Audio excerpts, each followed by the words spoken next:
최상천의 사람나라 43강 주권전쟁 8년 1 부마항쟁 혁명적 민주주의 축제. 오늘부터는 헌법상의 주권자의 헌법상에 있는 주권을 주권 재민의 원리를 파괴하고 주권을 강탈해간 주권 강도들과 헌법상의 주권자 사이에 있었던 주권을 둘러싼 전쟁, 이 얘기가 되겠습니다.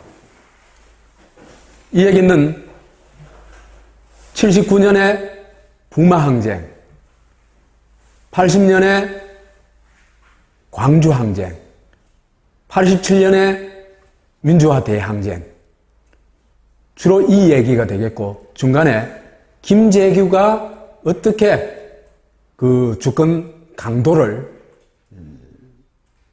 처치했는지, 또 그게 어떤 의미를 가진지 그 얘기도 하게 되겠습니다. 그래서 오늘은 첫 번째 시간입니다. 첫 번째 시간으로 부마항쟁 얘기가 되겠습니다.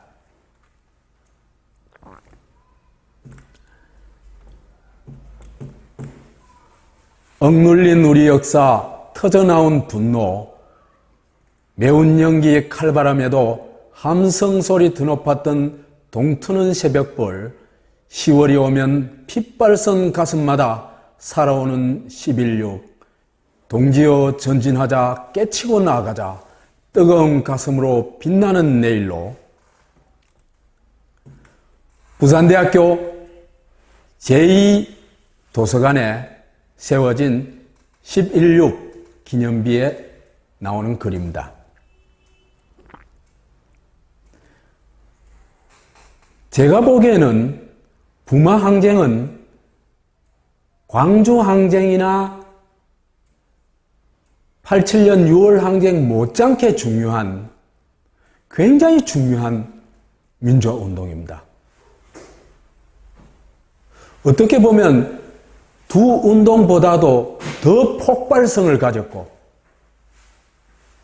더 정말 이 아름다운 민주주의를 한번 체험했던 그런 독특한 민주화 운동이었습니다.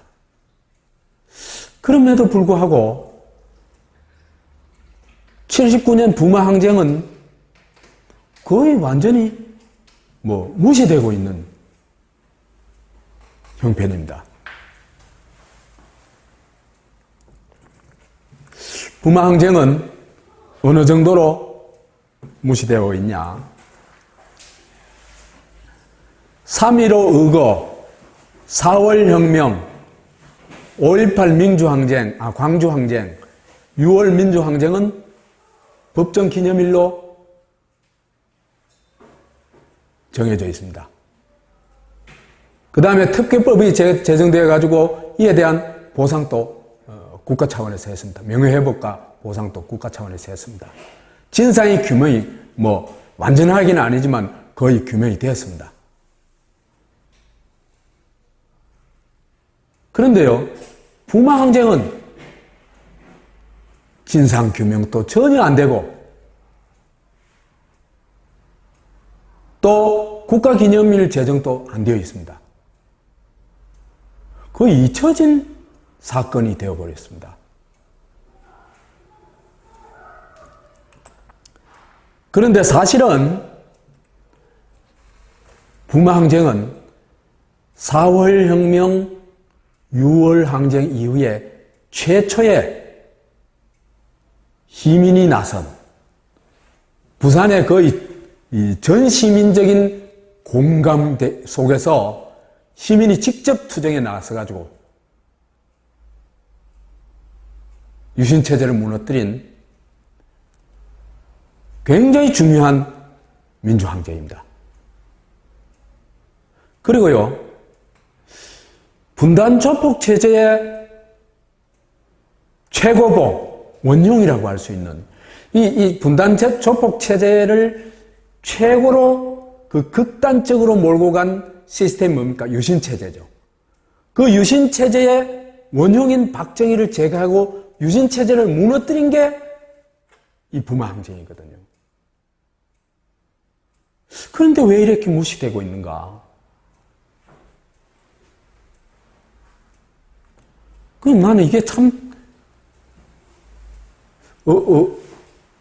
정말 어이없어요.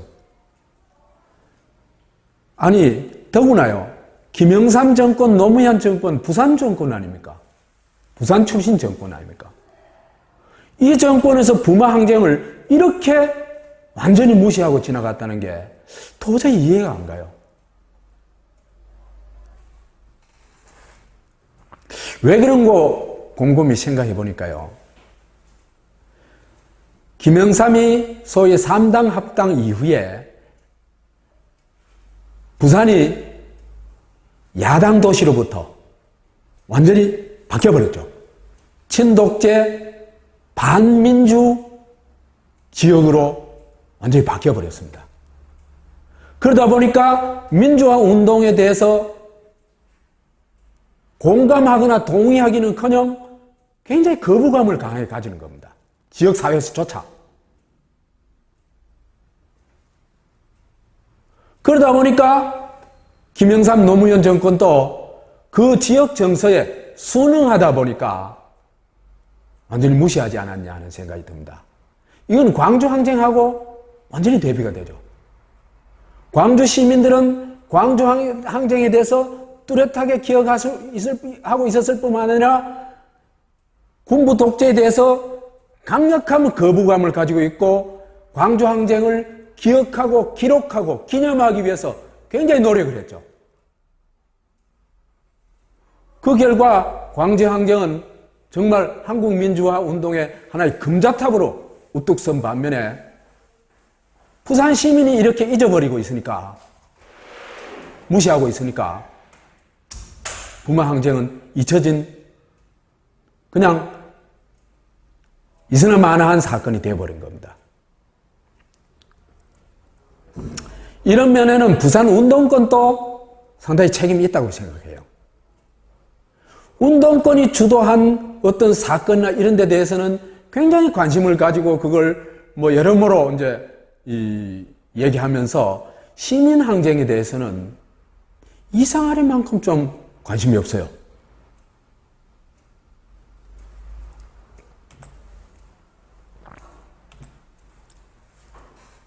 그래서 시민항쟁은 일어났지만은 그걸 기억하고 하고 싶어 하는 추진 세력이 거의 없다 보니까 이런 일이 일어났다. 얘기할 수 있습니다. 이건요, 민주화 운동권도 상당히 반성해야 됩니다.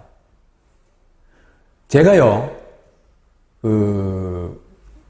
다음 시간에 우리 김재규 얘기를 하겠습니다만은, 민주화 운동권이 김재규를 제대로 평가하는 걸 거의 보지를 못했습니다. 사실은 그죠? 김재규는 자기 모든 걸 바쳐가지고 독재의 원흉을 제거했거든요. 난 그보다 더 큰 민주화 공로가 없다고 생각합니다. 그런데 김재규는 완전히 무슨 오발탄처럼 생각을 해요. 이건 전혀 공정하지 못한 평가다고 생각을 합니다. 저는 이런 경우를 저도 많이 겪었거든요. 운동권도 아닌기 어디 운동권에 대해서 비판을 해. 이런 얘기 많이 들었거든요. 그리고 그것 때문에 한 몇 년간 싸운 일도 있습니다. 우리 독립에 따라. 그래서 고작 부마 민주항쟁 관련자의 명예회복 및 보상에 관한 법률을 이것도요 언제 제정됐냐 하면요, 만들어졌냐 하면 박근혜 정권 때 만들어졌습니다. 참 난감하죠. 근데 이건 진상규명도 못하도록 만들어 놓은 법이에요. 그 다음에 재평가를 하거나 국가기념일을 지정하는 것도 전혀 여기에서 다루질 않아요.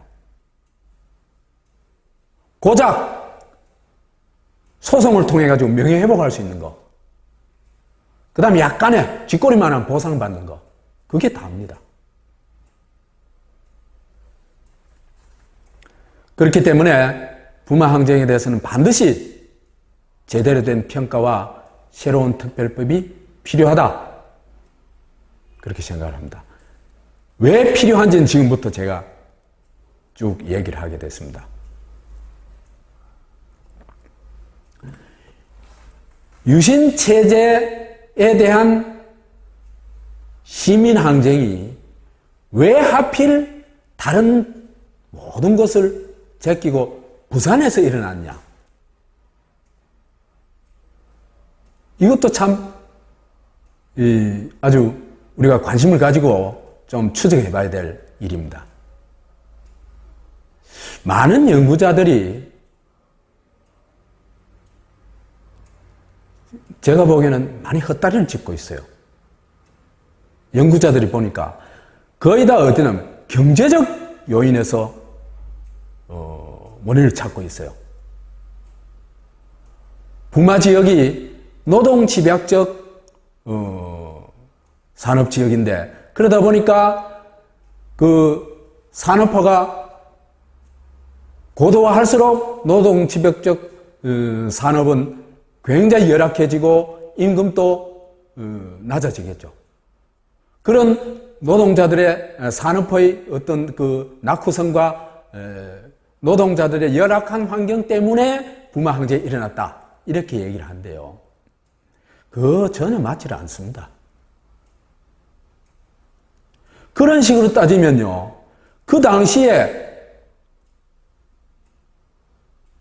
도대체 경제적으로 열악하지 않은 지역이 어디 있었어요? 솔직히 말해서요, 부산, 울산, 구미, 포항, 이런 지역은요, 한국에서 가장 좋은 경제적 여건을 가지고 있었던 지역입니다. 사실은요. 그렇기 때문에 경제적 여건 때문에 부마 항쟁이 일어났다 하는 것은 적절치 못한 분석이라고 생각합니다. 그것도 한 원인은 될 수 있지만 주 원인은 아니다. 그래서 왜 유신체제에 대한 그 전면적 시민 저항 운동이 부산에서 폭발했냐? 이걸 이해하기 위해서는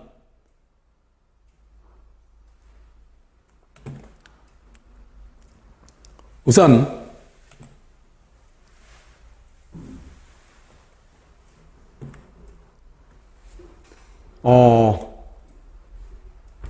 그 얘기를 하기 전에 우선 유신체제에 대해서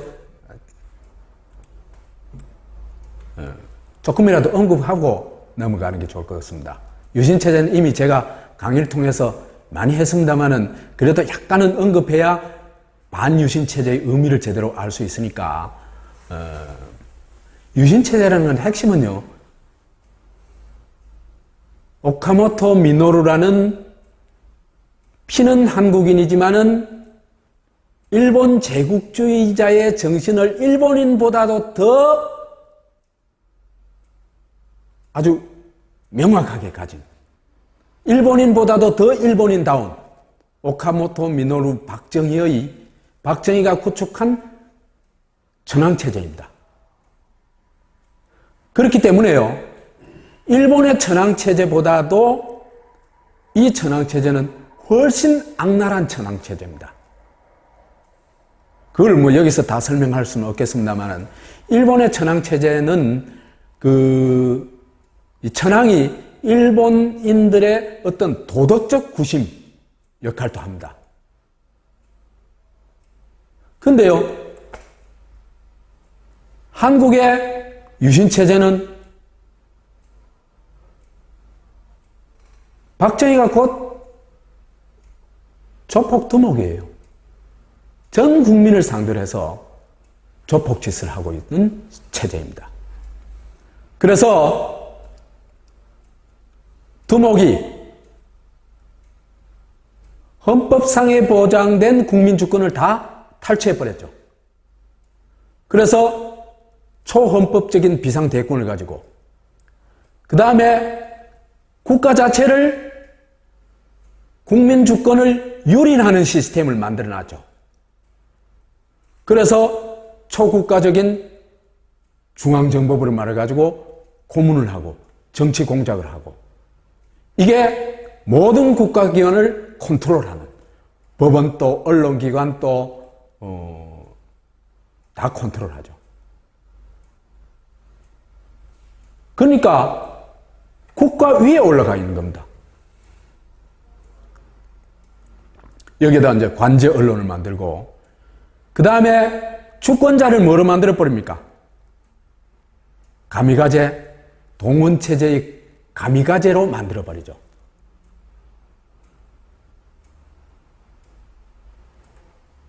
그래서 주권자를 전부 군사조직에 가둬가지고 물샐 틈 없는 안보체제를 구축합니다. 물샐 틈 없는 안보체제, 이게 곧 반공체제죠. 그래서 모든 주권자를 박정희의 꼬봉으로 만들고 그 꼬봉으로 만들어진 주권자의 이름이 바로 국민, 황국 신민입니다. 그래서 박정희 여기서 머물지를 않았어요. 주권자를 국가교의 신도로 만들어 버렸어요. 국가에 대해서 무조건 충성을 하고 그것을 의례화한 종교를 만들어 버렸습니다. 그게 우리가 앞에서 강의에서도 얘기했던 태극교입니다. 그래서 박정희가 그 교주가 되고 태극교의 교주가 되고 국민은 태극교의 신도가 되죠. 그래서 무슨 일만 있으면 모든 걸 국민의례를 하게 돼 있죠. 회갑잔치도 국민의례를 했어요. 동창회도 국민의례를 해요. 무슨 교실에서 그 회의를 할 때도 국민의례를 시작하고 해요.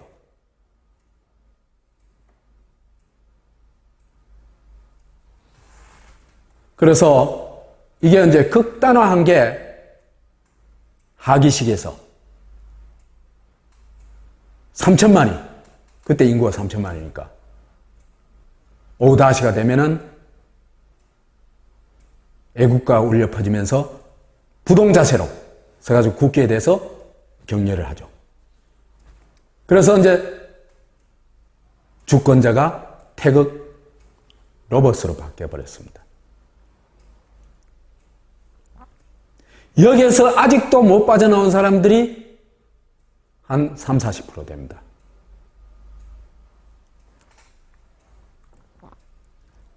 그런데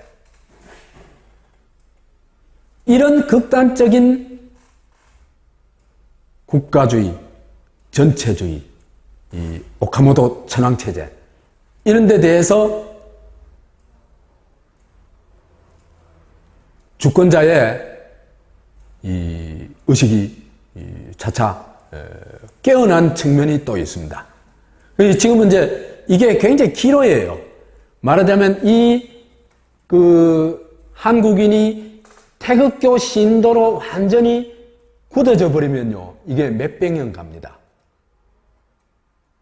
무슨 말이냐 하면요, 기독교가 사람들의 머릿속에 세뇌가 되면요, 몇 년 갔습니까? 그게 1000년을 갔죠. 태극교가 한국인의 머릿속에 세뇌가 되면은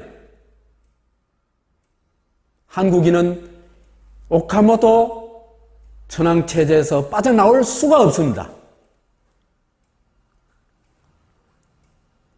그렇기 때문에 한 7년쯤 됐을 때 한국인들이 이 유신체제에 대해서 회의를 가지고 굉장히 그 반발을 하는 어떤 대중적 어떤 그런 이 흐름이 나타나기 시작합니다. 그게 언제 나타났냐면 10대 국회의원 선거, 78년 국회의원 선거에서 나타납니다. 이때 시민당이 선거 투쟁을 하는데요, 크게 두 가지 투쟁을 합니다. 유신헌법을 개정하자, 긴급조치 9호를 해제하라. 그래서 유신체제를 거부하자. 이게 하나였고, 또 하나는 재벌을 집중 공격합니다.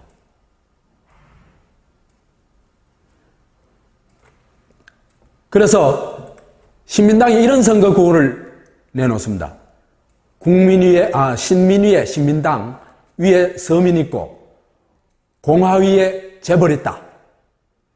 이렇게 내놓으니까 중앙선거관리위원회에서 이런 구호 사용 안 한다만 하면 안 된다고 사용 금지 통보를 했어요. 참 요즘이나 비슷하죠. 선관이라는 게. 그럼에도 불구하고 이 당시에 재벌 문제를 집중적으로 공격해가지고 선거 이슈로 삼았습니다. 요즘의 민주당보다 훨씬 낫죠. 요즘 민주당요, 이런 수준 전혀 안 됩니다. 참 한국이 난감해요. 정의당도 이 수준 안 됩니다. 유신체제를 저렇게 정면으로 공격하고 또 재벌 문제를 이렇게 핵심적 정치 이슈로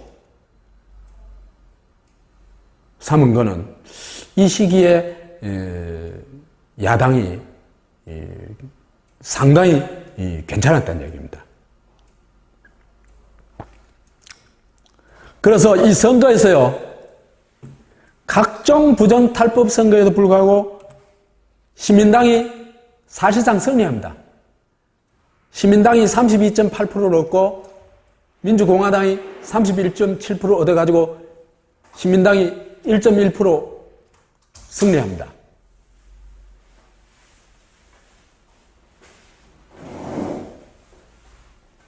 그래서 전 지역구에서 이거는 거의 고르게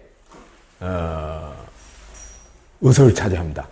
그래서 지역구 54명 중에서 공화당이 68석, 신민당이 61석, 민주통일당이 3석, 무소속이 22석 해가지고 공화당하고 야당, 두 야당의 의석수가 거의 비슷합니다. 더구나요, 도시에서는 서울, 부산, 광주, 대구는 좀 다릅니다. 대도시에서는요, 거의 10%, 20% 이렇게 이겨요. 지역구마다 차이가 있긴 있는데 압승을 합니다. 그런데 국회는 어떻게 구성되어 있냐? 이런 민심하고 정반대로 구성이 되어 있습니다. 공화당은 31.7% 득표였는데 의석은 3분의 2를 차지합니다. 145석을 차지합니다. 신민당은 그보다 1.1% 더 얻었는데 의석은 4분의 1밖에 못 얻어요. 61석밖에 안 됩니다. 이러다 보니까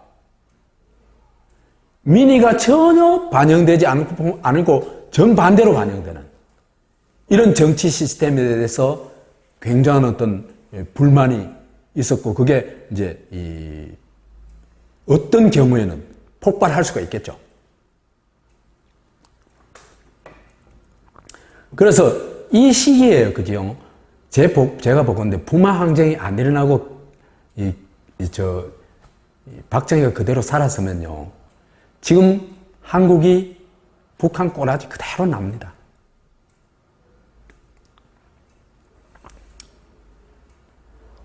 이런 시기에 이런 대중의 어떤 그 반유신 흐름이 나타나자 김대중, 김영삼이 협력하고 이 반유신의 그 앞장을 서게 됩니다. 그래서 김대중과 김영삼요, 이 두 사람은 우리 한국 현대사에서 정말 보배 같은 존재다. 저는 이 두 사람이 없었다면 한국 민주 안 됐다고 생각을 합니다. 한 사람 더 보태자면 김재규. 이 삼김이 한국의 민주주의를 이끌어낸 핵심 인물이다. 그렇게 생각을 합니다.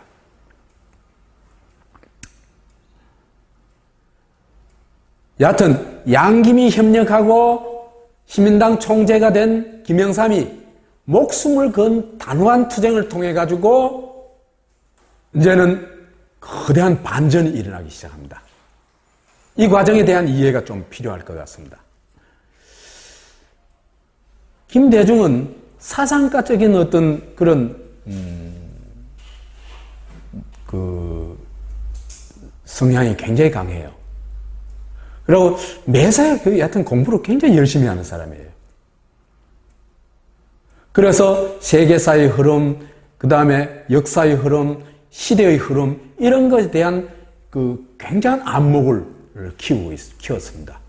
그렇기 때문에 그것으로부터 굉장히 어떤 탁월한 전략가로 등장하게 됩니다. 그 탁월한 전략가의 면모를 보여줬던 게 71년도의 대통령 선거였습니다.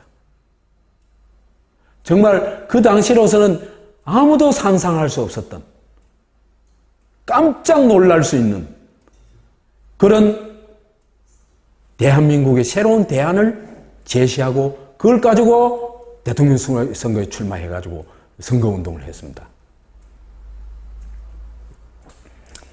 그래서 김대중은 어떻게 볼 것 같으면 민주파 중에서도 일종의 민주혁명파의 리더다.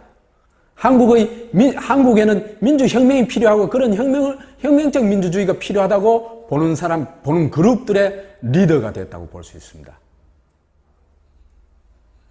그런데 비해서 김영삼은요, 사상이나 이런 건 별로 없어요.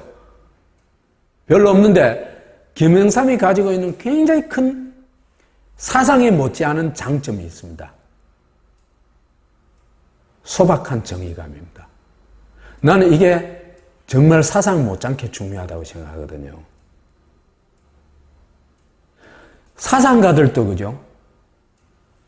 또 대단한 사람들도 히틀러 앞에서 무릎 꿇은 사람이 얼마나 많아요. 그렇죠, 그죠? 독재자 앞에서 무릎 꿇은 사상가는 수없이 많습니다. 그렇지만 이 소박한 정의감을 가진 사람은 자기가 있는 곳에서 어쨌든 그 소박한 정의를 실현하기 위해서 굉장한 노력을 합니다. 그러다 보니까 김영삼은 아마 우리 민주화운동 과정에서 최강의 전투력을 가진 인물이라고 볼 수 있습니다. 구비마다요. 그 독재 정권에 정말 폐부를 찌르는 그런 전투를 주도를 합니다. 앞장섭니다. 그래서 이 사람은 민주혁명까지는 가지 못하지만 어쨌든 한국이 자유민주주의 체제가 돼야 된다는 데 신념은 확고합니다. 그래서 민주개혁파의 리더 역할을 하게 됩니다. 그런데 이제 79년 5월 30일 날 전당대회가 있었는데 이때 이제 양김이 협력을 합니다. 협력을 한대요. 전당대회에서 이제 이철성하고 김영삼이가 출마했는데 총재로 누가 됐냐에 따라서 전혀 다르거든요. 김영삼이 될 것 같으면 반유신 토종 선봉에 설 게 뻔합니다. 김영삼이 가지고 있는 소박한 정의감, 자유민주주의에 대한 확신, 이런 걸 우리가 과소평가하면 안 되거든요. 사실은요, 하나회를 척결하고 금융실명제를 실시하고 이런 것도 그죠? 이 소박한 정의감 아니면 할 수가 없습니다.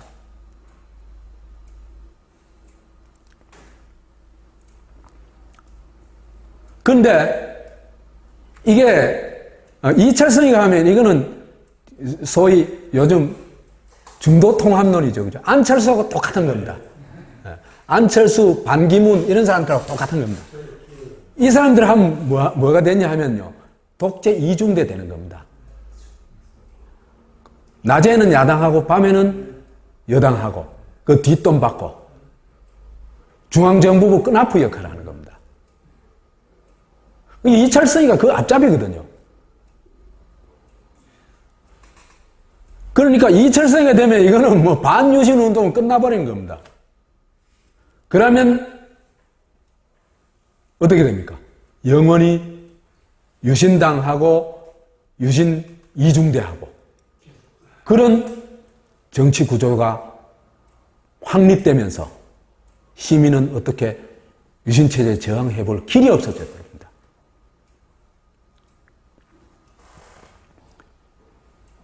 이런 국면에서 사실은요, 결정적인 역할을 하는 사람이 있습니다. 김재규입니다. 김대중이 그때 연금을 당하고 있었거든요. 집 바깥 출입이 불가능해요. 전화도 안 돼요. 그런데 김대중을 연금을 그죠? 부하들을 시켜가지고 풀어준 게 김재규입니다. 그러니까 박정희가 정치 공작하라고 시켜놨는데 사실은 뭐합니까? 민주화 공작을 해버릴 거죠.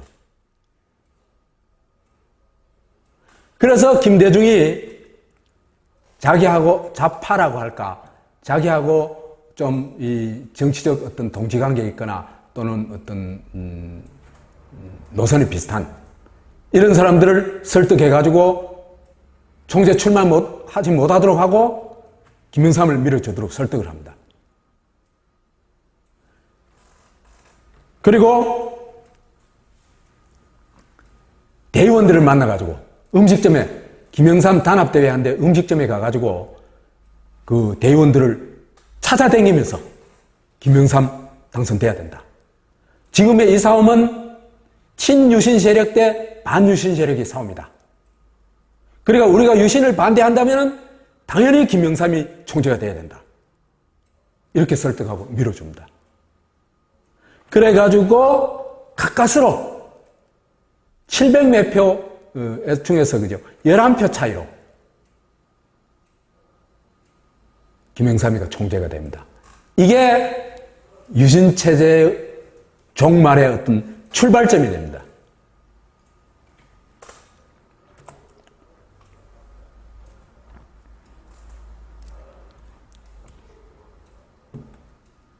김영삼은요, 당선되자마자 반유신 선언을 합니다.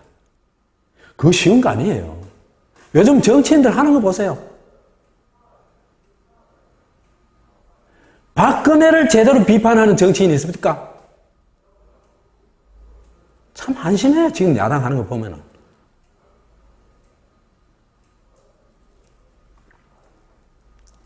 그러면서 김영삼을 배신자라고 하는 건 나는 너희나 잘해라. 김영삼 역사에서 할 만큼 했다. 그만하면은 위대하다는 얘기를 해도 된다. 김영삼, 김대중 둘 다.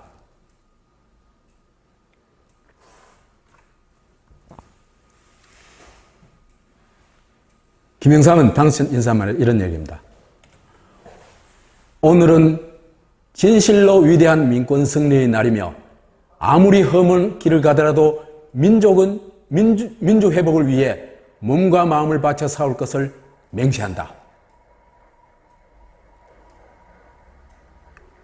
오늘의 결과는 우리가 곧 여당이 될 수 있음을 보여준 것으로서 정권 인수 준비가 되었음을 증명한 것이다.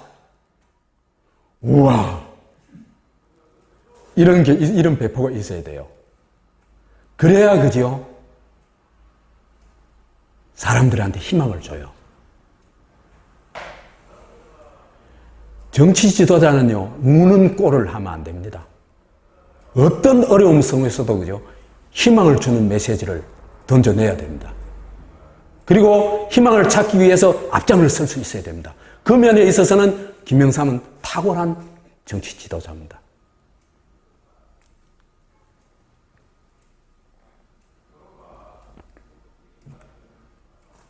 그래서 윤보선, 김대중 이런 사람들한테 고맙다 이렇게 얘기를 합니다. 그리고는 곧바로 김영삼은 결사적 반유신 투쟁에 들어갑니다. 그 결사적 반유신 투쟁이 극적으로 드러났던 장면이 뭐냐면 YH 무역 노동자들이 시민당 당사에 찾아와서 농성할 때 보여준 김영삼의 모습입니다. 그건 정말 대단했어요. 있잖아, 그죠? 예. 8월 9일, 79년 8월 9일 날 YH 무역 여성 노동자 172명이 당사에 찾아왔는데 이들에 대해서 이런 말을 합니다. 여러분이 마지막으로 우리 시민 당사를 찾아준 것을 눈물겹게 생각한다. 우리가 여러분을 지켜주겠으니 걱정 말라. 나 이런 말이 참 필요하다고 생각해요. 그리고 지켜주기 위해서 진짜 최선을 다합니다. 난 요즘 정치 지도자들이 그죠? 말해 나눈 그 이튿날 다 잊어버리는 거 보고 참 절망을 해요. 우리가 괜찮다고 하는 정치 지도자들도 다 그래요. 예를 들면요. 문재인이 뭐라 그랬냐 하면요. 위안부 일본 그 10억엔 그 돈으로 이제 위안부 문제를 해결하려고 그랬잖아요. 그죠? 그러니까 문재인이 100억 원을 우리가 걷어가지고 하자 그랬어요.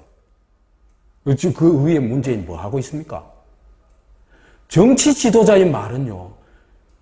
정말 책임을 져야 됩니다. 일에.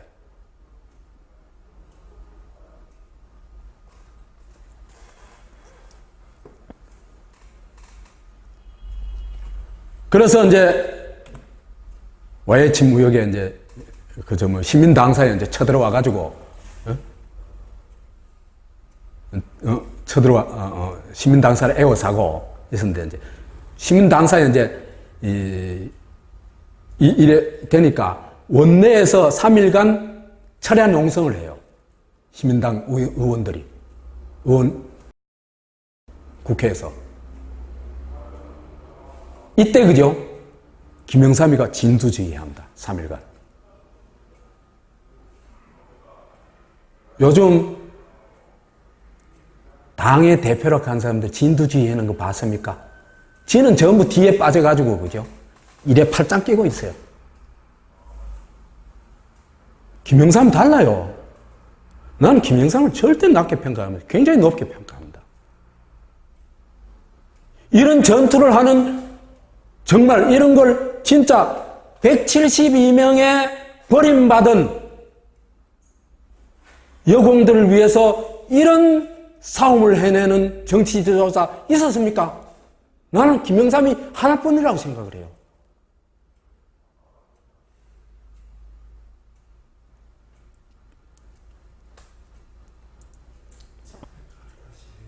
그래서 시민당의 최후 통첩을 합니다. 경찰에서. 그러니까 여튼 중간 생활하고 마포 경찰서장을 이제 만나가지고 이런 얘기를 합니다. 너희들이 저 여공을 다 죽이려고 하냐? 그리고 저 뺨을 후려갈게요. 나는 이런 기백이 있어야 된다고 생각합니다.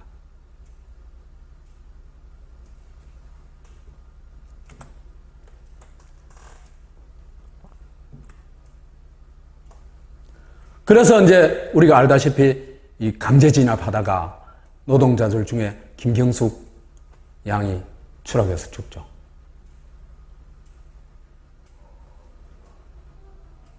근데요,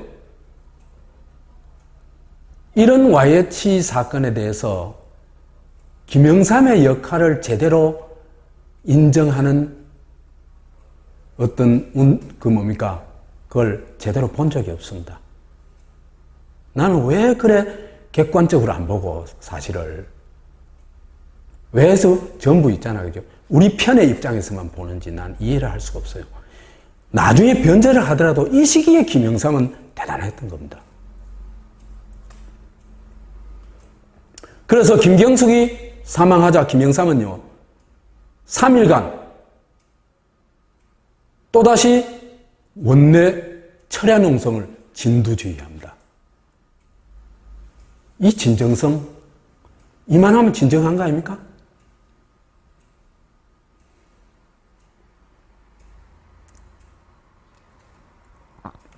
그리고 정권에 대해서 결사항전을 하기도 시작합니다.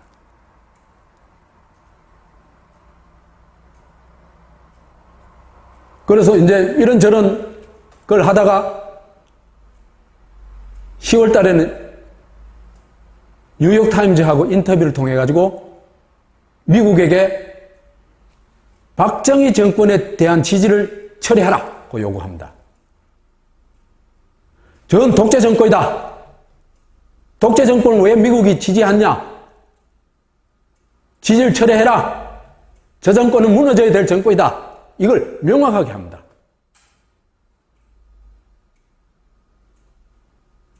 이게 단호해요.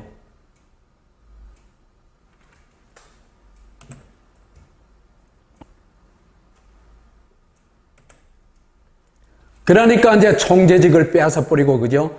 국회의원직을 빼앗아 버리고 하죠. 그랬더니 김영삼이 이런 얘기를 합니다.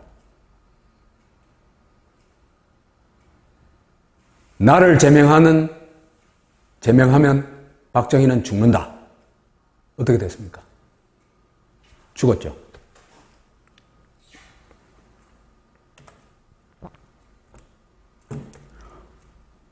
부마 경제에 대해서는 아까 조금 얘기했죠. 이게 근본 원인이 아니다. 변혁에는 반드시 대안적 리더, 대안 이념이 필요하다. 김재규의 여기는 대안이 필요 없어요. 가까이 있는 사람 죽여버리는 거야. 그죠? 반독재 민주화에는 민주주의가 대안 이념이겠죠. 그죠? 그 다음에 대안 리더는 김영삼, 김대중 이런 사람이었습니다. 그랬기 때문에 부산에서 김영삼의 정치적 기반인 부산에서 부마 항쟁이 터졌고, 김대중의 정치적 기반인 광주에서 광주 항쟁이 터진 겁니다. 우리는 그 독재에 워낙 시달려서 그런지 리더의 역할에 대해서 제대로 긍정하고 이해하려고 하는 생각이 별로 없는 것 같아요.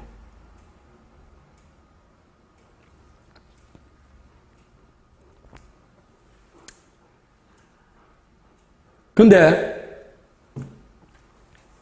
민주혁명을 시도한 사람이 있죠.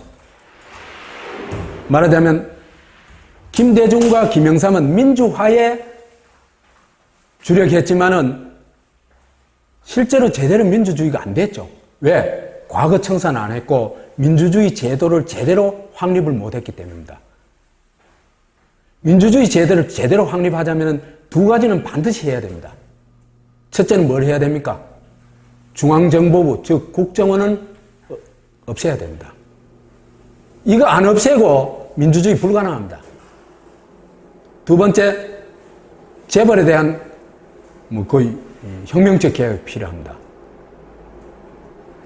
여하튼 이 민주혁명을 노무현이 거의 혼자 추구했어요.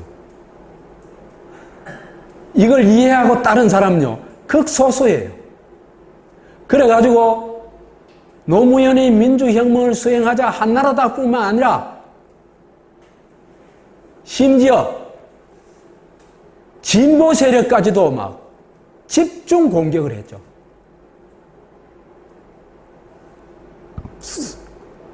지금도 우리한테는 민주혁명이 필요합니다. 민주혁명이 없으면요, 저는 한국이 미래가 없다고 봅니다. 지금요, 제대로 된 나라들은 다 정말 민주혁명의 과정을 거쳤습니다. 그래가지고 상당히 수준 높은 민주주의가 정착되어 있죠. 그렇죠? 좋은 나라 다 그렇습니다. 글로 못 가면 똥통에 빠지는 거예요, 나라가. 그건 어쩔 수 없어요. 그러면 지금 우리한테도 민주혁명이 필요한데 민주혁명의 대안을 제시한 사람이 있느냐? 리더가 있느냐, 우리한테? 이렇게 보면요, 좀 난감해요.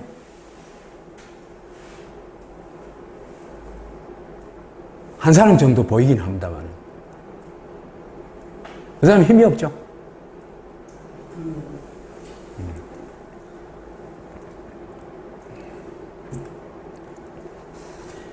한국 정치에 말하자면 이 반유신의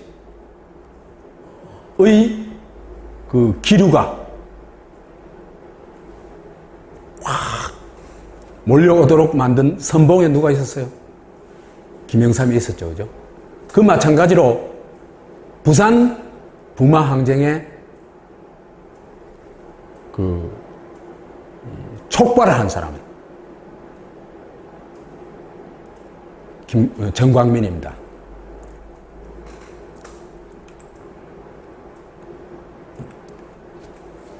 제가 수감회에 출소하는 정광민 씨라는 사진을 좀 구해가지고 이게 하나 올려봤습니다.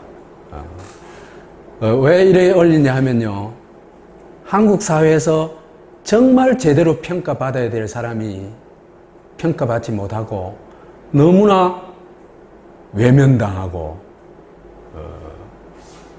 힘들게 살고 있는, 참 그게 우리 독립운동가들이 그랬죠, 그죠?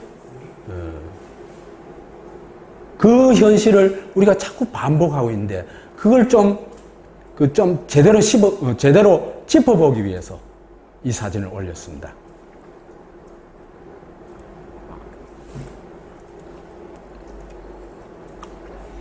(10월 15일) 날 부산대는 거의 데모가 없던 학교예요. 근데 10월 15일 날 두 그룹에서 유인물을 배포를 합니다. 민주선언문하고 민주투쟁선언문, 이 두 개를 배포를 하는데, 여기서는 둘 다 이제 유신 독재 타도를 선언하고 유신 정권을 조직적 악의 군원 또는 악의 표본이라고 규정을 합니다. 그런데 이거 나눠줘도 사람들이 뭐 웅성웅성하긴 하는데 시위를 안 해요. 결정적인 게 뭐냐면 시위를 주도할 사람이 없는 겁니다. 이게요, 리더의 역할이 이런 데 중요한 겁니다. 그러니까 이게 이제 유인물 나눠주고 전혀 뭐 데모할 분위기가 아니니까 이 두 사람은 이제 이거 나눠준 그룹들은 학교 빠져나가 버립니다. 그래서 이제 15일 날 시위는 실패를 했어요. 이 실패 소식을 들은 정광민이 당시 부산대학교 경제학과 2학년이었는데 친구들한테 좋다, 내일 내가 시위를 주도하겠다, 날 좀 도와달라. 그래서 이제 그날 밤에 다락방에서 친구와 함께 선언문을 작성합니다. 그걸 그리고 등사를 해가지고 그 이튿날 친구 몇몇과 같이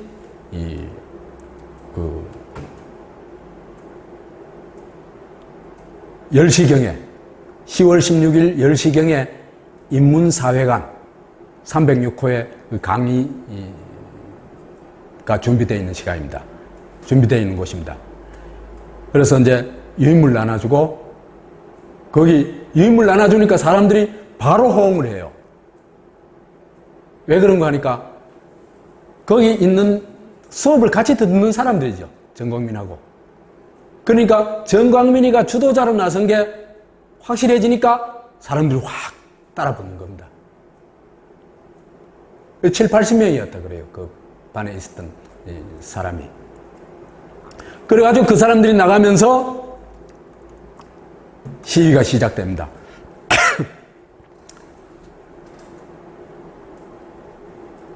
그 40여 명이 공부했다. 근데 요거는 이제 딴 기록입니다만 한 7, 80명 됐다 그래요. 정광민의 증언에 의하면.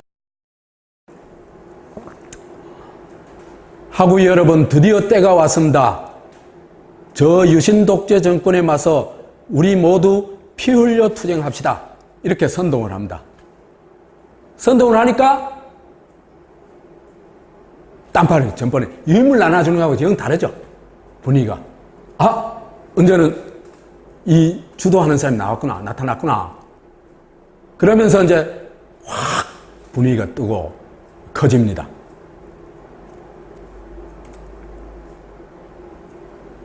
그래서 뭐 처음에는 한 100명 모여가지고 이게 자꾸 불어나가지고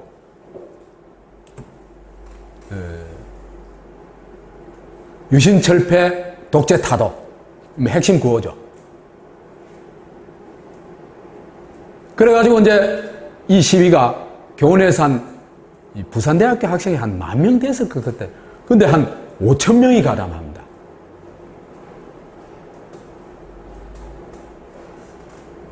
이것도 그죠?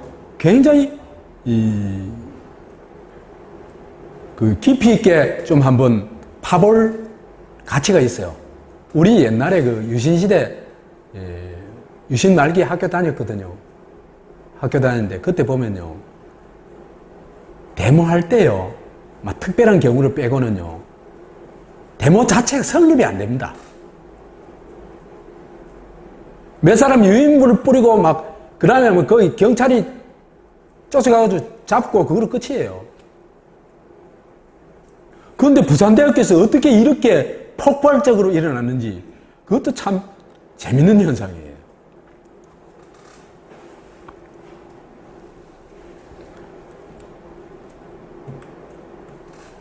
그래서 부산대 시위가 폭발해가지고 그 시위대는 시내로 진출합니다. 시내로 진출하는데 이때는 그 주동자는 한 5,000명 주동하고 난 다음에는 그 친구들이 이는 빨리 피해라. 여기 있으면 반드시 잡혀간다. 잡혀가면은 끝장이다. 그래가지고 피신을 시켜요. 그래서 정광민 얘기는 내가 조금이라도 좀 하고 싶어요. 그 피난민이었다 그래요. 피난민이 부산에 살았는데 가난하게 살았대요. 근데 고등학교 때까지는 평범했는데 이 경제사 강의를 정동현이라는 교수의 경제사 강의를 들으면서 세상이 깨우치게 됐다. 이 경제사가요, 뭐 거의 진보적인 학문의 뭐 대명사입니다. 이 정치경제학, 경제사, 이게 진보적인 이 공부를 하면요, 진보적이 될 수밖에 없어요. 그래서 이 공부를 한 정도지 그 이전에는 운동권하고 아무 관계가 없었대요. 그 다음에 이제 이 감옥 살다가 이제 석방돼 가지고는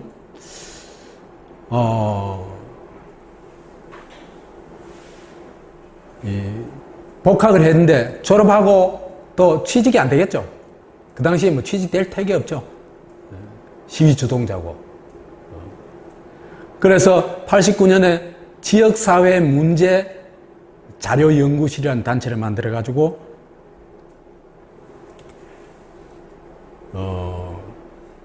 지역과 노동이라는 무크지를 10호까지 냈다고 그래요. 저도 이거 본 적이 있어요. 이게 상당히 전국적으로 유명해졌어요. 그런데 한국에서는 먹고 살 길이 없어요.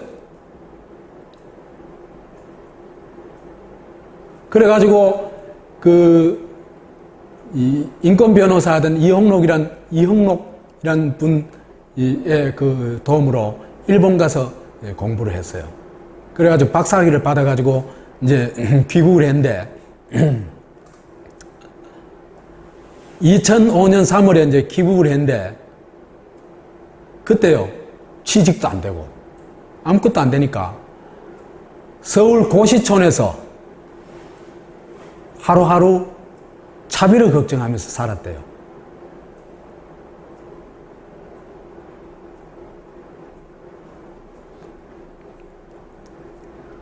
그래서 결국 다시 이영록 변호사를 찾아가지고 고영규 변호사가 그때 이제 국정원장 할 때 국정원 산하의 북한경제연구하는 연구소에 들어갔어요. 들어갔다가 그것도 뭐 정권 바뀌자 바로 친노 좌파라고 쫓겨났답니다. 그러니까 불과 한 2년 남짓 직장생활 해보고는 그냥 평생을 직장 잡을 수 없는 그런 삶을 살았던 겁니다.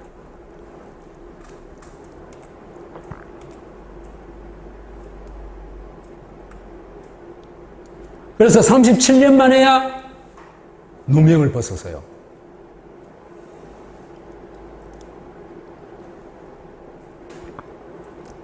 그 사이에 뭐 고문을 당하고 그런 건 뭐 뻔하겠죠.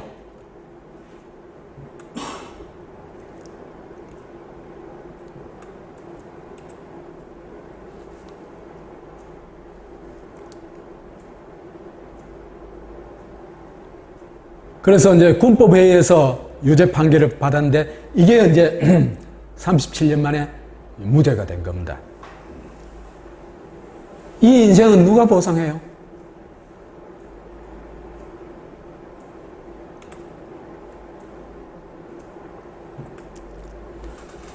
민주화 훈장을 받아야 되고, 저는 부마 항쟁이 굉장히 중요한 한국 사회의 그 민주화 운동의 이 어떤 아주 중요한 민주화 운동이라고 보기 때문에 그 부마 운동을 촉발시킨 정광민은 당연히 국가에서 민주화 관련 훈장을 줘야 됩니다. 왜? 대한민국은 뭐죠? 민주공화국이죠.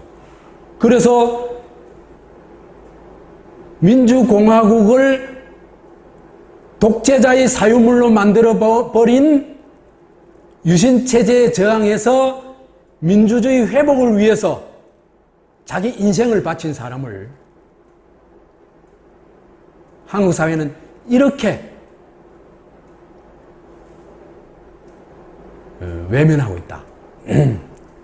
그래서 당연히 민주화 훈장을 받아야 되고 국가에서 이에 대해서는 배상을 해야 됩니다. 보상을 해야 됩니다.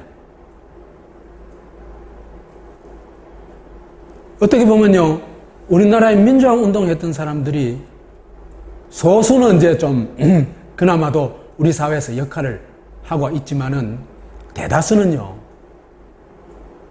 독립운동가들이 친일파에서 유린됐던 것처럼, 그죠? 민주화 운동했던 사람들도 독재자들한테 유린되어 왔습니다. 이 역사를 바로 세우는 게 진짜 역사를 바로 세우는 거다. 정말로 감옥에 가고 또 그 반국가 범죄자로서 평가를 받아야 될 사람들이 온갖 훈장을 받고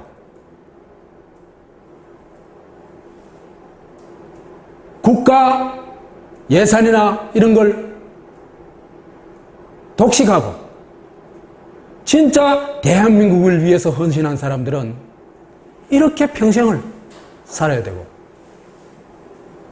이걸 뒤집는 게 중요하다. 부산에는 이런 사람들이 참 많아요.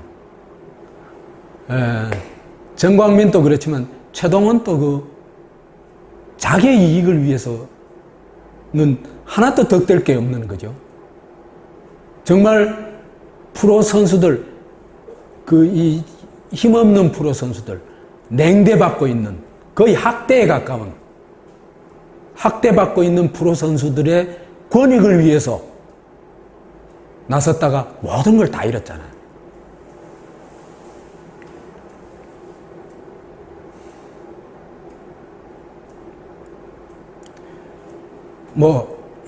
노무현 두말할 나위 없고, 이런 사람들을 우리가 최소한도 기억은 해야 되지 않냐.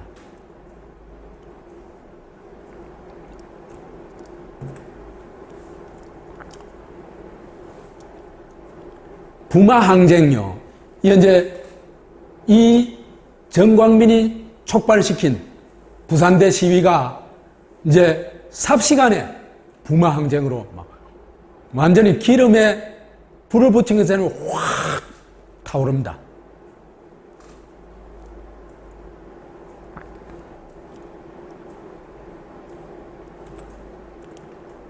그래서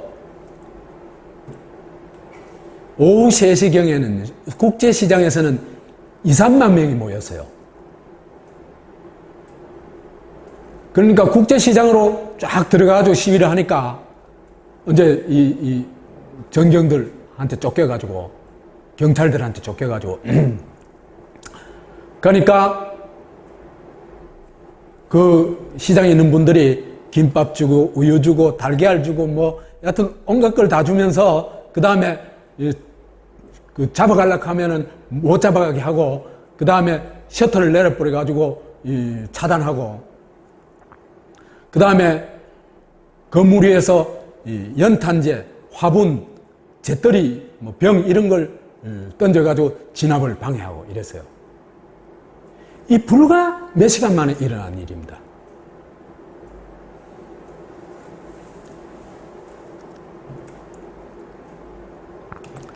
그 저녁 8시간 넘어가자 한 5만 인파가 남포동 일대에 모입니다. 그래가지고 통행금지, 밤 10시에 통행금지 실시한다고 발표를 했지만은 새벽 1시까지 시위를 했어요.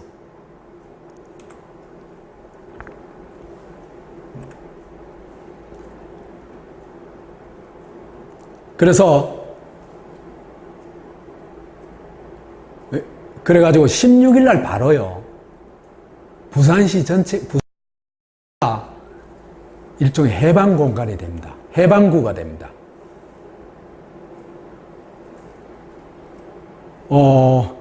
시청 앞은 해방 공간이 됐다. 이날 마지막까지 투쟁한 사람은 서비스업에 종사하는 사람들, 룸펜, 빈민, 노동자들이었고 학생들은 맨 먼저 이탈했다. 이건 아닙니다. 이건 잘못 기록한 겁니다. 제가 이제 자료를 보니까요, 이 항쟁에서 체포된 사람들 있죠. 체포된 사람들을 보니까 3분의 1 정도가 학생이에요.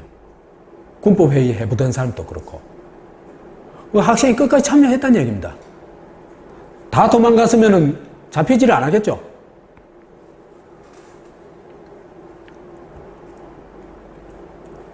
그 다방 아가씨와 술집의 호스테스까지 나와 박수치고 고함을 질렀다. 세상은 이미 달라지고 있었다.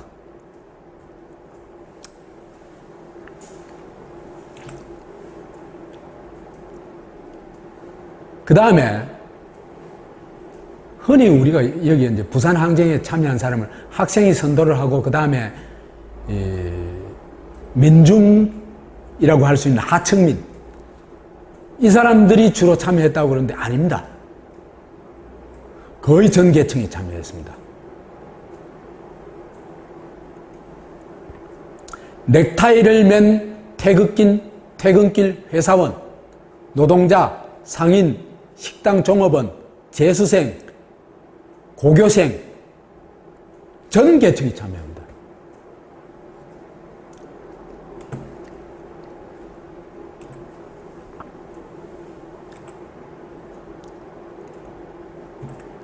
그렇게 되자 이제 16, 17 이틀간 시위가 있자 18일 0시를 기해가지고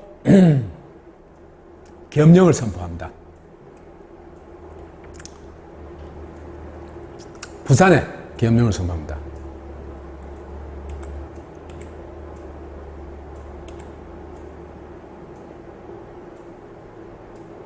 그래서 결국은 이제 18일 새벽에는 다 진압이 됩니다.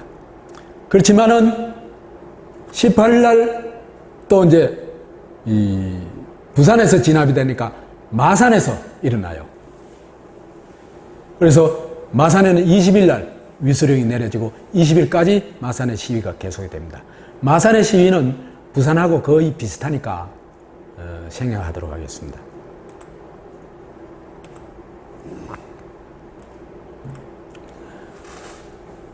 부마 항쟁이 왜 좀 특별한 항쟁이냐 하면요. 항쟁 그러면은 굉장히 격렬하고 막 뭐예요, 엄숙하고 그 험악하고 이런 분위기처럼 느껴지잖아요, 그죠? 그게 전혀 아니라는 겁니다. 우선 첫째로 부산 항쟁이 가지고 있는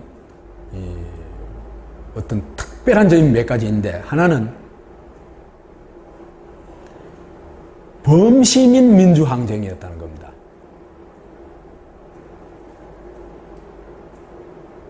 이거는 이제 광주도 마찬가지였죠, 그죠?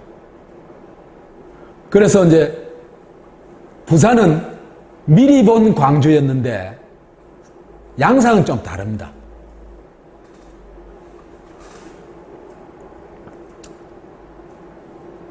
그래서 학생이 선동을 했지만은 각계각층이 참여했는데 학생들은 먼저 도망갔다. 그 사실 아닙니다.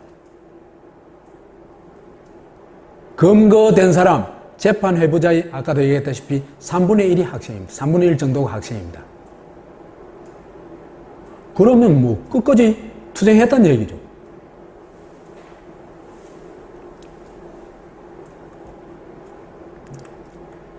그 다음에 참여 동기를 설문조사를 해봤어요.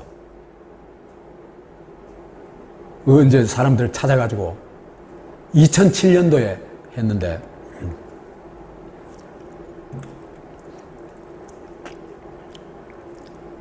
독재 정치를 반대해가지고 참여했다는 사람이 한 70% 가까이 돼요.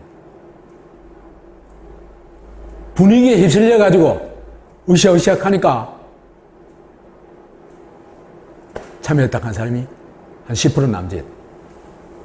그 다음에 정부 불신, 진압이 혹독해서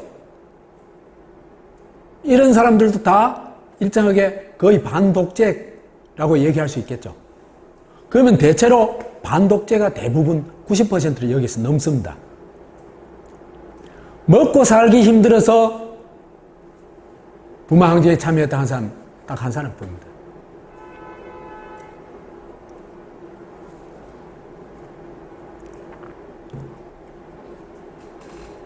부마항쟁에 참여하게 됐는데 뭘 보고 참여했냐? 그걸 물었더니 98%가 독재와 민중 탄압에 대한 분노 때문이었다. 이래 얘기를 해요.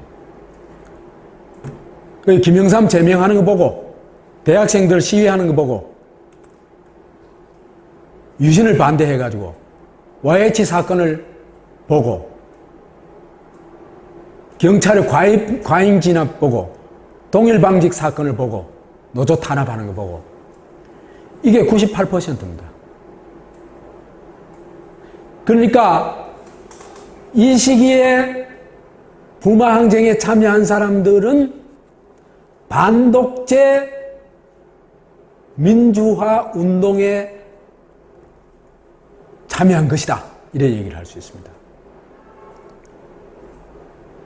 그런데 직접 참여하지 않았더라 하더라도 그 연도에 나와 있는 시민들이나 이런 걸 볼 것 같으면 거의 시민적 공감이 있었다. 이것이 이제 부산 부마항쟁의 중요한 특징 중에 하나다. 그건 마산도 마찬가지입니다. 그 다음에 또 하나의 특별한 점은요,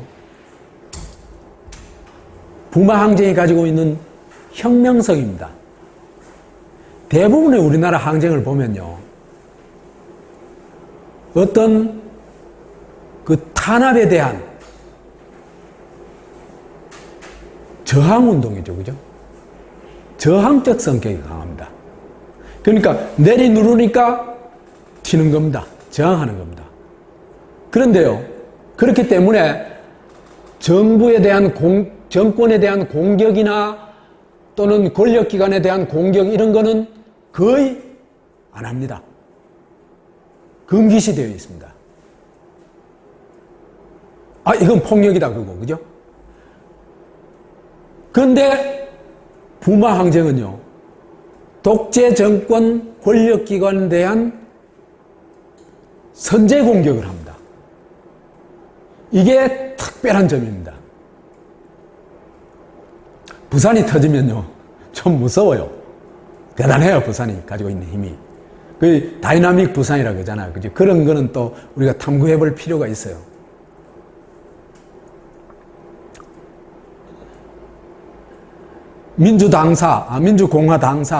공화당 당사, 그 다음에 경찰서 파출소를 21곳을 부숴버립니다.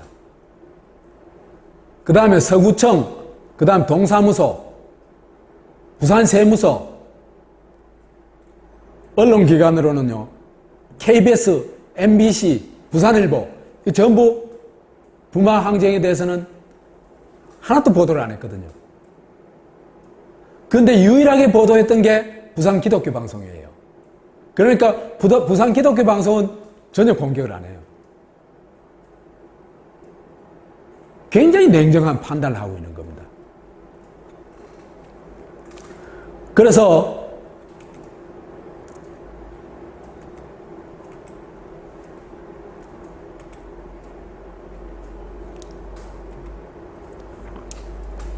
이 폭력이요, 굉장히 절제되고 제한돼요. 어디에 제한됩니까? 독재 권력과 그 하수기관들, 그죠? 거기에 대한 공격으로 제한됩니다. 그렇기 때문에 이걸 폭력이라는 면에서 볼 때도 민주화운동이라고 할 수 있겠죠. 왜? 독재 정권에 타격을 주는 게 목표니까. 부산의 야간 항쟁에 대한 관찰 기록을 보면 대모대가 폭력을 행사하지만 분명한 절제의 선이 있어 민간인의 점포나 기물을 부수거나 훔친 일은 없었다. 경찰관 납치나 흉기 사용도 없었고 파출소를 점거해도 무기고는 손대지 않았다. 범죄적인 난동은 없었다. 수만 명이 시위를 해도 전혀 이런 민간인에 대한 폭력이나 독재기관, 권력기관 이외에 대한 폭력 행사는 전혀 없었다는 겁니다. 이걸 누가 이런 얘기를 하고 있냐면 조갑제가 이런 얘기를 하고 있어요. 신뢰할 만하죠.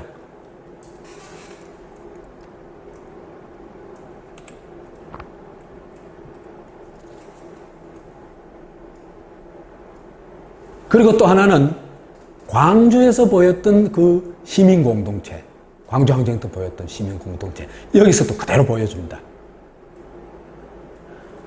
우선 시민들이 가지고 있는 일체감이, 시위대와 시민들의 정서적 일체감이 나타난 최초의 형태가 바로 국제시장 안 시위였다. 아까 봤었죠, 그죠? 국제시장 안에서. 건물 위에서, 옥상에서 경찰을 향해가지고 막 연탄재 던지고 이런 일까지 하고 있죠. 시민들이 자발적으로.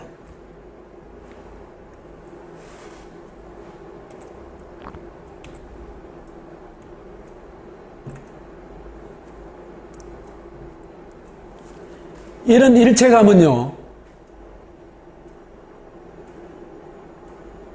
거기에 시위에 참여한 사람끼리의 일체감은 우선 일차적이겠죠. 그래서 참여자에 대한 일체감에 대해서 물었더니 상호 일체감이 10점 만점에 7.7점이에요. 강한 일체감을 느꼈다는 겁니다. 그 다음에 그랬기 때문에 자신들의 행위에 대해서 자부심을 가집니다. 그래서 항쟁에 참여한 자신의 행동에 대한 자부심을 묻는 한 문항에서 10점 만점에 8점을 부여하고 있습니다.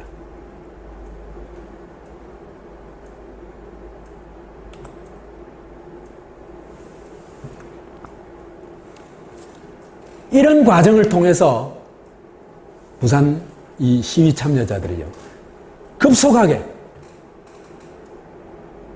인간 본질을 회복하기 시작합니다. 인간 본질을 회복하는 게 뭡니까?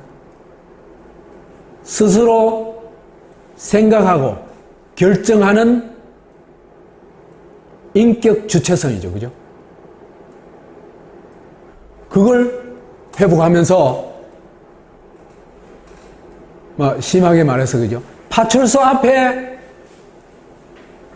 지나갈 때는 고개도 못 들고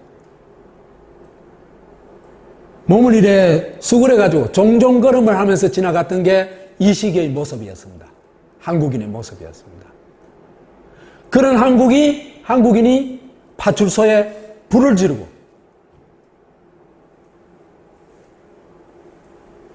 언론사에 불을 지르고 공격을 하죠. 그래서 항쟁 주체로 우뚝 섰다는 겁니다. 그래서 자기를 이 나라의 주권자로 인식하기 시작했다는 겁니다. 이게 혁명적 변화입니다.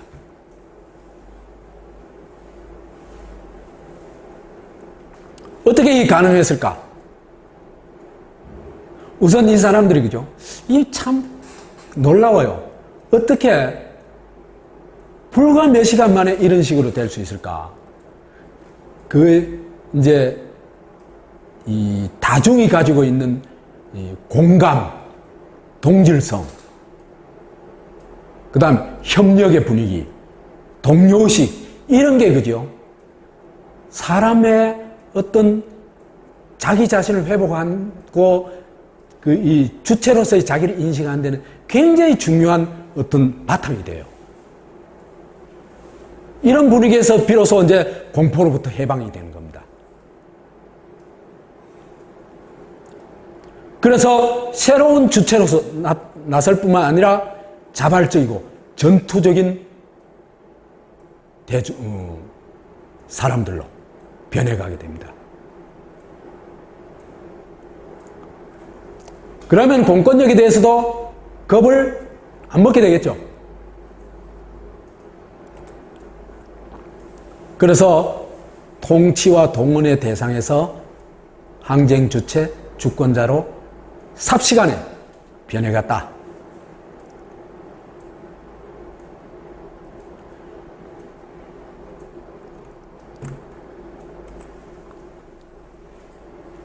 어둠이 짙어지면서 시위의 양상은 더 격렬해지고 주간의 소극적 방어 위주의 시위에서 적극적 공격 위주의 시위 형태로 바뀌어간 것도 확인된다.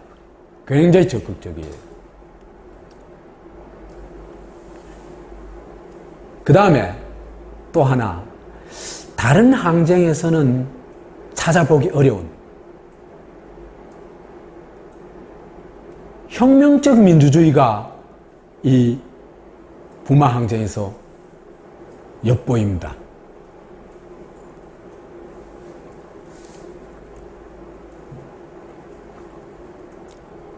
혁명적 민주주의는 그야말로 혁명 과정에 형성될 뿐만 아니라 남녀노소 모든 걸 떠나가지고 개인이 인격 주체로 인정받고 평등하고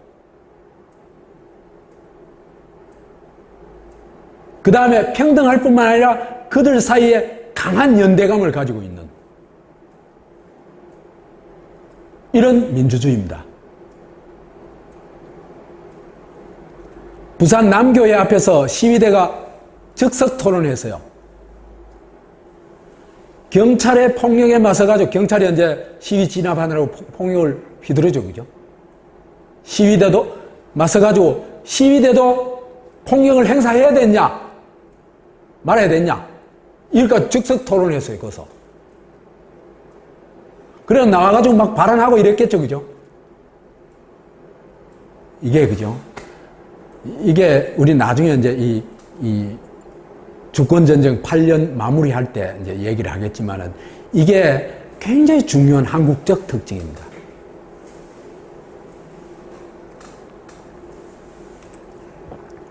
그래서 토론을 해보니까 우리도 폭력을 행사해야 된다. 당하기만 해서는 안 된다. 이런 결론이 도달했어요. 그 결론이 나오자 사람들이 맥주병을 들고 와 찾아가가지고 진압부대를 오히려 진압해버렸어요. 제가 부산 가가지고 이 부산 이때 시위 때 그 얘기를 들어봤거든요. 이런 상황이 수없이 많았대요. 그리고 이런 상황 속에서 사람들이 신바람이 나가지고 완전 축제였대요.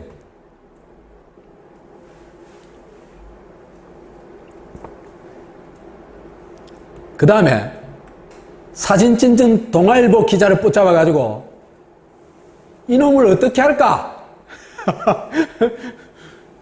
그래가지고 처리 문제를 가지고 토론을 했어요. 어떻게 됐는지는 그건 안 나와요.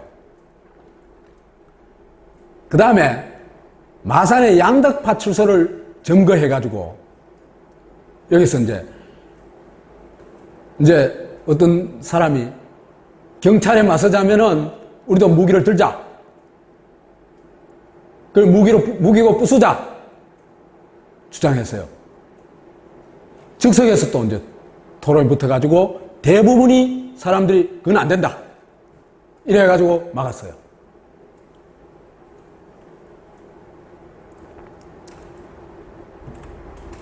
그 다음에 마산 도립병원에 갔을 때 병원에다가 돌을 던지려고 하는데 이건 제지를 했어요.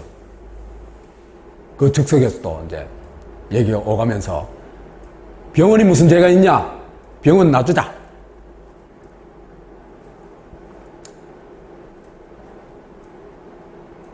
그 다음에 사례 5. 마산 시위 현장에서 일어났던 일인데요. 새벽까지 이제 시위가 하게 됐는데 심야 시위를 할 건가 말 건가. 이걸 가지고 또 이제 거기서 즉석 토론이 있었어요. 그랬더니 주장이 체포된 동료를 구하기 위해 가지고는 시위를 계속해야 된다. 이런 결론에 도달했어요. 그런 결론이 나오자 그 시위에 참여한 사람들이 강목을 들고 파출소를 막 공격했어요.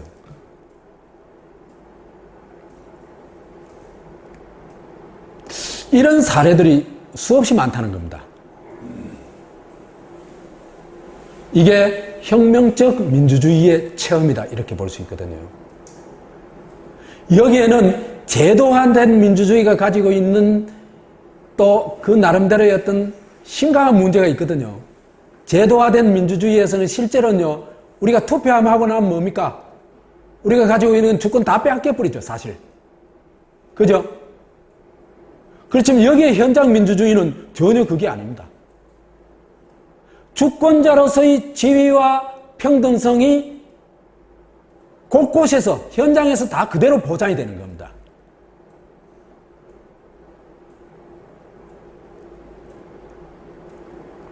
그래서 이 직접 민주주의가 현장에서 실현되고 있었다. 그래서 즉석 토론을 통해 가지고 민주적으로 문제를 해결했다. 그 다음에 아까도 얘기했다시피 개인을 인격 주체로 인정하고 그 사람들이 누구나 평등하고 그 시위대 내에서 그 다음에 그들 사이에 강한 연대의식을 가진 그런 자유평등 연대의 가치가 살아있는 주권자 공동체의 모습이다. 이렇게 볼 수 있습니다. 이것이 부마 항쟁이 가지고 있던 정말 놀라운 모습이었다. 그래서 저는 부마 민주화 운동을 한국 민주화 운동의 한 절정이다. 이렇게 얘기를 하고 있습니다. 왜 그리 얘기하냐면 하나는 민주화의 절정입니다. 왜 그러냐 하면요. 유신체제의 핵, 박정희를 제거하지 않고서는 한국은 절대로 민주화할 수 없습니다. 한 걸음도 제대로 나갈 수가 없습니다. 그거는 이북이 김일성 체제가 김일성을 제거하지 않고서는 한 걸음도 못 나가는 것과 똑같습니다.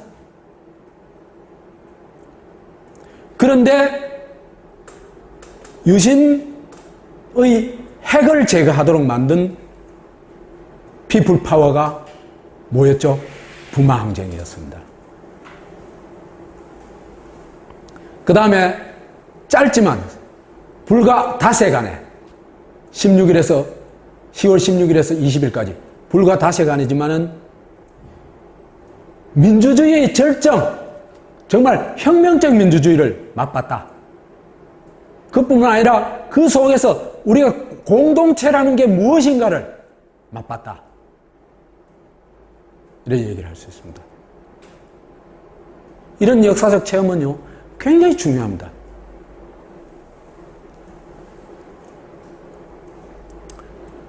해방감을 맛봤고, 그 다음에 통치 대상으로서의 국민으로부터 항쟁하는 나를 발견한 겁니다. 자기를 발견할 수 있었다는 것. 그 다음에 그럼으로써 이들이 연대해가지고 시민 공동체, 주권자 공동체를 현장에서 만들어보고 체험했다는 것. 그래서 이들이 동등한 자격으로 혁명적 민주주의를 실현해봤다는 것. 그랬기 때문에 민주항쟁이 암흑 속에서의 어떤 처절한 싸움이 아니라 시민의 축제로 될 수 있었다는 것. 이 시민의 축제였다는 걸 얘기를 얘기하고 있습니다. 그래서 우리는요, 이런 부마 항쟁을 다시 제대로 평가하고 이에 대한 상응하는 조치를 취해야 된다. 그렇게 보고 있습니다. 그 다음에 또 하나는요, 제가 보기에 10월 16일 정광민이 주도해가지고 그 부산대학교 시위가 시작돼가지고 이 김재규가 박정희를 죽일 때까지의 요 열흘, 10월 16일부터 10월 26일까지의 요 열흘은 한국 사회에서 가장 극적인 열흘이 아닌가 싶습니다. 그래서 이 과정을 제가 이제 나중에 제가 좀 더 늙으면은 내가 하고 싶은 일을 일단 좀 하고 나면은 되든 안 되든 열흘이라는 소설을 한번 써볼까 그런 생각을 했어요. 그래서 이 소설 속에서 이 한 개인이 어떤 결단을 할 수 있는가, 그 당시 한국 사회가 어떤 구조를 가지고 있었는가, 박정희의 죽음이 우리 사회에서 어떤 의미를 가지고 있는가, 이런 걸 좀 굉장히 섬세하게 좀 접근해 볼 수 있지 않았을까 싶거든요. 그래서 제가 그런 능력이 지금 가만히 생각해 보니까 별로 없어요. 별로 없으면서 괜한 공상을 한 겁니다. 소설이라도 네. 책을 잡아놓으면 그래서 공상을 하다 보니까 이거는 내 혼자 익할 게 아니고 이걸 소설로 쓸 수 있는 사람이 있으면 쓰면 좋고, 또 이걸 드라마로 만들 수 있으면 좋고, 연극으로 만들어도 좋고, 영화로 만들어도 참 좋겠다. 그래서 열흘이라는 요 시기를 공부하는 팀, 뭐 한 달에 한 번 만나도 좋고 한 두 달에 한 번 만나도 좋고 하나 좀 만들어 봤으면 싶은 생각이 있어요.